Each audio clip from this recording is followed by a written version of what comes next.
선생님이 저를 보시더니 이렇게 사진을 이렇게 이제 이런 데다 걸잖아요. 이렇게 볼 수 있는 데다 걸는데 커피를 엎지르셨어요. 너무 당황하셨나 봐요. 사진을 딱 보시더니 그때 저희 남편 나이가 32살이에요. 제 나이가 30살이고. 그러니까 젊은 사람인데 사진을 보시기에 너무 사진이 이렇게 이제 좀 놀라운 결과가 있었던 거죠. 그러니까 그걸 말씀하시기 전에 커피를 엎질러 가지고 막 닦고 계시고 어떻게 당황하시니까 제가 이게 좀 심각한 상황이구나라는 것을 직감적으로 알았죠. 그래서 이제 물어보니까 말씀을 못 하시고 그분이 젊은 선생님이셨는데 아무래도 남편분이 좀 중한 병에 걸리신 것 같다고. 그러니까 말씀을 못 하세요. 무슨 병이라고 그렇게 말씀을 하시니까 그러면 뭐 암 같은 겁니까? 그러니까 아무래도 그런 것 같다고. 그때가 스테이지 4였던 것 같아요. 그때 병원에서 한 3개월 얘기했었는데 실제 투병은 한 3년 정도 하고 세상을 뜬 거는 99년에 이제. 전 너무 감사드렸어요.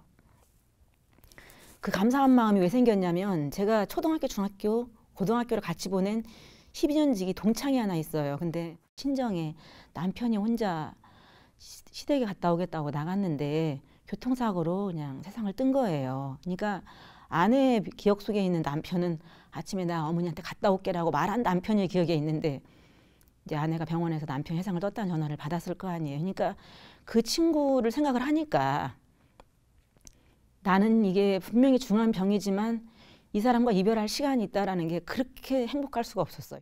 내 인생에 가장 하나님께 감사하는 게 몇 가지가 있는데 이제 살면서 그 남편과 우리 시간이 가족 보낼 수 있는 그 3년의 시간을 주셨다라는 걸 너무 감사하죠. 그래서 남편이 세상을 이제 뜨고 나서 여자의 삶이 사실 고달프잖아요, 한국에서. 그러니까 뭐 경력도 단절돼 있고 그 다음에 남편 세상을 뜨고 나니까 인간관계가 많이 변하더라고요. 특히 시댁과의 관계가 많이 변했는데 다 각자의 슬픔이 있는 거예요. 이제 물론 아들을 잃은 어머니의 슬픔이 얼마나 크겠어요. 아버지도 그렇고. 근데 나는 남편을 잃은 슬픔이 또 나는 제일 크잖아요.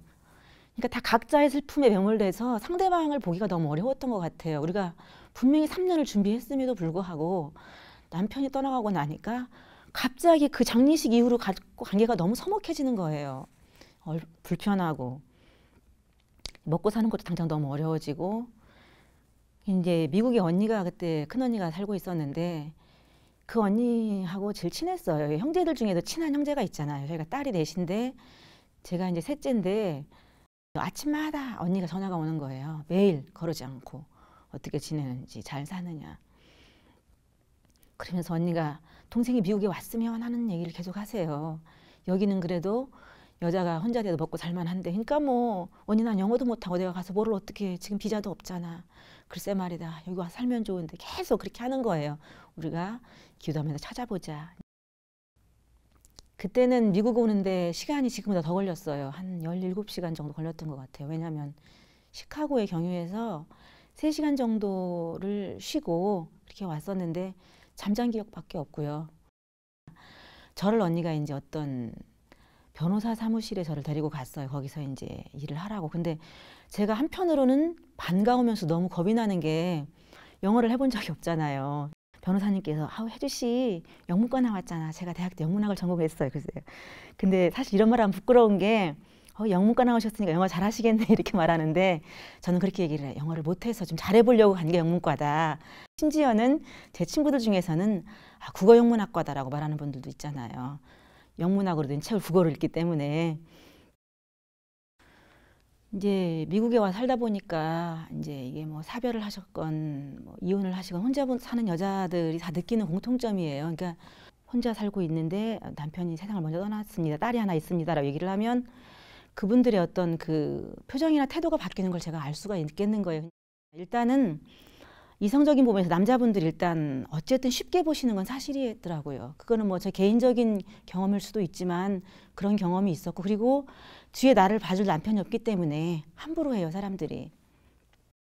외롭다라는 게 언니도 있고 딸도 있지만 그 외로움이 이거는 반드시 나한테 어떤 그 옆에 나를 같이 있어줄 내 짝이 필요하구나라는 거를 너무나 절실히 느끼고 힘들 때 저희 남편은 유학생으로 미국에 와서 저희 사무실에 비자를 하러 온 손님이었어요, 사실은. 그러니까 싱글이었고 그때 막 본인이 뭐 비즈니스 창업해가지고 힘들게 하고 있는 아주 뭐 그때 사진 보면 고등학생처럼 생겼어요. 왔는데 그러니까 둘이 연애를 하려고 했던 건 아니고 제가 너무 힘든 상황인데 사람이 되게 친절하게 저한테 했던 것 같아요.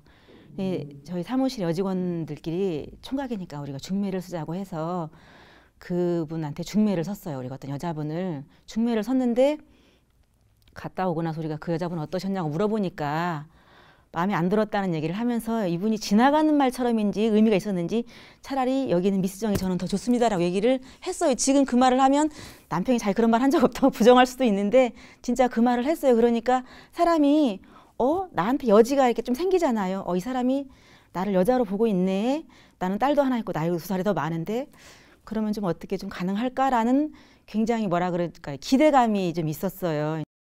아시다시피 사실 이게 쉬운 관계는 아니잖아요. 제가 아들을 가진 부모라도 쉽게 허락할 수 있는 관계는 아니고 시어머니나 시댁에 되게 반대를 많이 하셨는데 저희 남편이 이제 그걸 혼자서 그냥 이제 해결을 한 거죠. 저한테는 뭐 어머니 의사 같은 건 전혀 말하지 않고 본인이 다 해결이 된 상태에서 이제 어렵게 결혼을 했어요. 고마운 사람이죠. 왜냐하면 저하고 제 딸한테 어떤 그런 둥지를 준 사람이니까. 저희가 결혼을 정식 결혼 3년에 했는데 이제 아이를 참 많이 바라고 있었잖아요. 근데 아이가 없어서 고민을 많이 하고 제가 또 나이가 2살이 많다 보니까 나이가 1살, 2살 많을수록 이게 아이를 갖는 거가 점점 멀어지고 또 그 사이에 유산을 3번이나 했어요. 근데 제가 또 이게 저희 가족 내력 때문에 그런지 39살, 40살이 되니까 혈압이 왔어요. 혈압약을 먹을 시점이 됐는데 의사 선생님은 이제 임신을 가능성에 두면 혈압약을 많이 먹을 수가 없다라고 얘기를 하는 거죠. 이게 이제 한 그때 39살에 혈압이 오고 제가 아이를 45에 낳는데 그 아이 낳는 그 6년 동안이 저한테는 굉장히 그 피지컬리 챌린지가 많았어요. 왜냐하면 혈압약을 먹는데 그게 완벽하게 컨트롤할 수 있는 약이 아니었기 때문에 많이 힘들었어요. 그러니까는 금방 죽을 것 같은 때가 너무 많았고 사람이 이러다가 죽을 수 있겠구나라는 게 많이 있었고 포기를 했는데 다 포기하고 나니까 생겼던 것 같아요. 근데 이제 늦은 나이에 갔다 보니까 힘들었고 9주씩 입원해 있었는데 미국 병원에 입원해 있는 시간 힘들었어요. 먹는 것도 힘들고 지금 생각해 보면 내가 그 9주를 어떻게 견뎠는가 꿈 같은 시간인데 너무 아이를 절실히 원했기 때문에 견뎠던 시간 같아요. 진통 오래 하고 날 줄 알았는데 안 돼서 수술하고 되게 힘들게 났는데 잠자고 아침에 일어났는데 갑자기 어젯밤에 난 아이가 너무 보고 싶은 거예요. 내 눈에 이렇게 첫 아이 낳았을 때는 그런 마음이 없었거든요. 그래서 이제 아이를 보는데 아이가 너무 예쁜 거예요. 이렇게 이쁜 아이를 내가 낳구나라고 생각을 하니까 너무 감사하고 그러니까 세상에 감사한 게가 참 감사한 것이 많이 있었는데 뭐 좋은 부모님을 주신 것도 감사하고 남편을 만난 것도 감사한데 정말 네가 미국에 와서 감사한 게 뭐냐라고 한 가지를 묻는다면 한 가지만 꼽아야 된다면 저는 제 둘째 딸을 저를 주신 거를 너무 감사해요. 저는 제가 첫 번째 남편이 막 아프다 그랬을 때 속으로 많은 생각을 하게 되잖아요. 이게 드라마에서만 보던 일이 아니구나. 나한테도 이렇게 남편이 아프고 암 환자가 있고 내가 혼자가 될 수도 있구나라는 생각이 들면서 되게 힘들었었는데 저는 그 남편을 제가 만나면서 참 많이 세상에 대해서 변화가 됐던 걸 제가 알거든요. 그러니까 마지막 한 3개월은 이제 몸을 거늘 수가 없어서 마비가 돼서 누워 있었던 시간이었었는데 그때 제가 누워 있을 때 뭐 농담처럼 금방 죽을 것 같은데 죽기 전에 우리 그 딸한테 유언을 좀 한마디 해보면 어떻겠느냐라고 하니까 본인이 캐톨릭 신자였었는데 하나님과 자기 앞에서 후회하는 게 한 가지가 있는데 이제 그게 뭐냐면 자기가 10계명을 보건대 특별히 살인을 하거나 남의 거를 훔친 적은 없지만 본인이 성경 말씀에 있는 내 이웃을 내 몸과 같이 사랑하라는 그 계명을 자기가 지키지 않았다라는 거예요. 그러니까 소극적인 계명을 내가 지켰다라는 거죠. 간음하지 말라, 도적질하지 말라 이런 것들은 내가 하지 말라는 거를 안 했는데 본인이 하라는 거를 안 했다는 거예요.